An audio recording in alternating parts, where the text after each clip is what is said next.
ರಾಜ್ಯದ ಶಿಕ್ಷಣ ಕ್ಷೇತ್ರವು ದುಸ್ತರ ಸ್ಥಿತಿಯಲ್ಲಿದೆ. ಬಿಜೆಪಿ ಸರ್ಕಾರವು ಹಿಂದಿನ ಅವಧಿಯಲ್ಲಿ 10 ವಿಶ್ವವಿದ್ಯಾಲಯಗಳನ್ನು ನೀಡಿದೆ.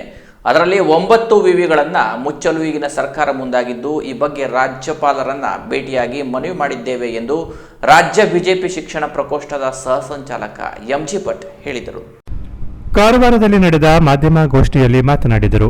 ರಾಜ್ಯದಲ್ಲಿ ಬಿಜೆಪಿ ಸರ್ಕಾರವು ಆರಂಭಿಸಿದ 10 ವಿಶ್ವವಿದ್ಯಾಲಯಗಳ ಪೈಕಿ 9 ವಿವಿಗಳನ್ನು ಮುಚ್ಚಲು ರಾಜ್ಯ ಕಾಂಗ್ರೆಸ್ ಸರ್ಕಾರವು ಮುಂದಾಗಿರುವುದು ಸರಿಯಲ್ಲ. ಬಹುತೇಕ ವಿವಿಗಳಲ್ಲಿ ಲಕ್ಷಕ್ಕೂ ಹೆಚ್ಚು ವಿದ್ಯಾರ್ಥಿಗಳು ಪ್ರವೇಶ ಪಡೆದಿದ್ದಾರೆ. ಗ್ರಾಮೀಣ ಭಾಗದಲ್ಲಿ ವಿದ್ಯಾರ್ಥಿಗಳಿಗೆ ಅನುಕೂಲವಾಗಿತ್ತು. ಆದರೆ ಕಾಂಗ್ರೆಸ್ ಸರ್ಕಾರವು ವಿದ್ಯಾರ್ಥಿಗಳ ಕನಸನ್ನ ನುಚ್ಚುನೂರು ಮಾಡುತ್ತಿದೆ. ಉನ್ನತ ವಿದ್ಯಾಭ್ಯಾಸಕ್ಕೆ ಕೊಡಲಿ ಏಟು ಕೊಡುತ್ತಿದೆ ಎಂದು ದೂರಿದರು. ಸರ್ಕಾರಿ ಶಾಲೆಗಳಲ್ಲಿ ಗುಣಮಟ್ಟದ ಶಿಕ್ಷಣ ಇಲ್ಲದ ಕಾರಣ ಮಕ್ಕಳ ದಾಖಲಾತಿ ಸಂಖ್ಯೆ ಕುಸಿಯುತ್ತಿದೆ. ಪ್ರಾಥಮಿಕ ಹಾಗೂ ಪ್ರೌಢಶಾಲೆಗಳಲ್ಲಿ ಶಿಕ್ಷಕರ ಕೊರತೆ ಇದೆ. ಅಲ್ಲದೆ ಇರುವ ಶಿಕ್ಷಕರಿಗೆ ಕೆಲಸದ ಹೊರೆಯಾಗುತ್ತಿದೆ. ಈ ಕೊರತೆಯನ್ನು ಶೀಘ್ರವೇ ತುಂಬಿಸಿ ಸರ್ಕಾರಿ ಶಾಲೆಗಳನ್ನು ಉಳಿಸಬೇಕು. ಜೊತೆಗೆ ಶಾಲೆಗಳ ಕಟ್ಟಡಗಳನ್ನು ಉತ್ತಮಗೊಳಿಸಬೇಕು ಎಂದರು. ಶಿಕ್ಷಣ ಕ್ಷೇತ್ರದಲ್ಲಿ ಇವತ್ತು ಅತ್ಯಂತ ದುಸ್ತರ ಸ್ಥಿತಿ ಬಂದೋಗಿದೆ. ಈಗಾಗಲೇ ನಮ್ಮ ಬಿಜೆಪಿ ಸರ್ಕಾರ ಇರಬೇಕಾದ್ರೆ 10 ವಿಶ್ವವಿದ್ಯಾನಿಲಯಗಳನ್ನು ರದ್ದುಪಡಿಸುವಂತಹ ಒಂದು ದುಸ್ಸಾಹಸಕ್ಕೆ ಸರ್ಕಾರ ಕೈ ಹಚ್ಚಿತ್ತು. ಅದಕ್ಕೆ ಎಬಿವಿಪಿ ರಾಜ್ಯಪಾಲರನ್ನ ಭೇಟಿಯಾಗಿ ಈ ಒಂದು ಕಷ್ಟದ ಬಗ್ಗೆ ಅವರ ಹತ್ರ ಹೇಳ್ಕೊಂಡಿದ್ವಿ. ಆಗ ಅವರು ನಮ್ಮ ಕೈಲಾದಷ್ಟು ನಾವು ಸಹಾಯ ಮಾಡ್ತೇವೆ, ಯಾಕಂತಂದ್ರೆ ನನ್ನ ಅಧಿಕಾರ ವ್ಯಾಪ್ತಿ ಒಳಗಡೆಗೆ ಏನೇನು ಮಾಡಿಕಂತ ಸರ್ಕಾರದ ಮೇಲೆ ಒತ್ತಡದ ಹೇರಿಕೆ ಪಡ್ಕೊಂಡು ಅಭ್ಯಾಸ ಮಾಡ್ತಾ ಇದ್ದಾರೆ.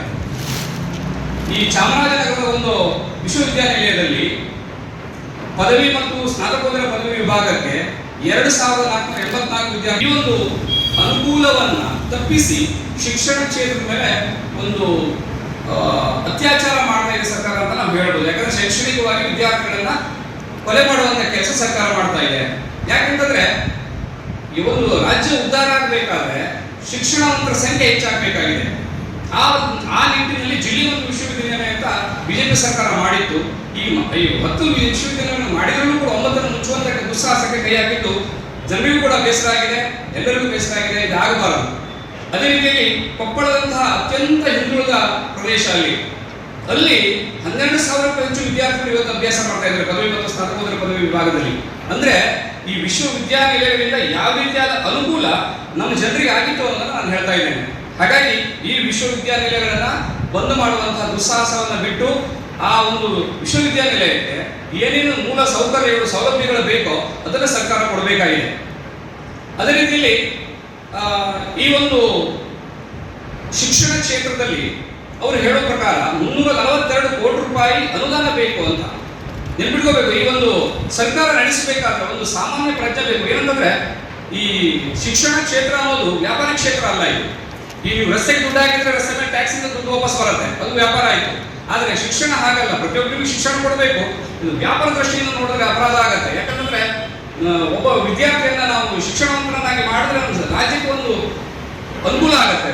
ಆ ರೀತಿಯಲ್ಲಿ ಸರ್ಕಾರ ಹೇಳುತ್ತೆ ಕಡ್ಡಾಯ ಶಿಕ್ಷಣ ಆಗಬೇಕು ಅಂತ, ಆದರೆ ಆ ದಿಶೆಯಲ್ಲಿ ವರ್ತನೆಯಂತೂ ಮಾಡ್ತಾ ಇಲ್ಲ. ಹಾಗಾಗಿ ಇದನ್ನ ನಾವು ಶಿಕ್ಷಣ ಪ್ರಕೋಷ್ಠದಿಂದ ಉಗ್ರವಾಗಿ ಖಂಡಿಸ್ತೇವೆ.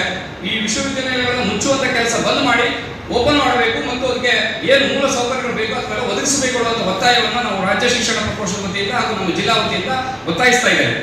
ಶಿವಾನಂದ ಕದಂ, ಸುಮಾ ಎಲೆಗಾರ್, ಅನಿಲ್ ಮಡಿವಾಳ್, ನಾಗೇಶ್ ಕುರ್ಡೇಕರ್, ಕಿಶನ್ ಕಾಂಬಳೆ, ನಿವೃತ್ತ ಪ್ರಾಧ್ಯಾಪಕ ನಾಗರಾಜ್ ನಾಯಕ್ ಹಾಜರಿದ್ದರು. Canara plus news, Karwar.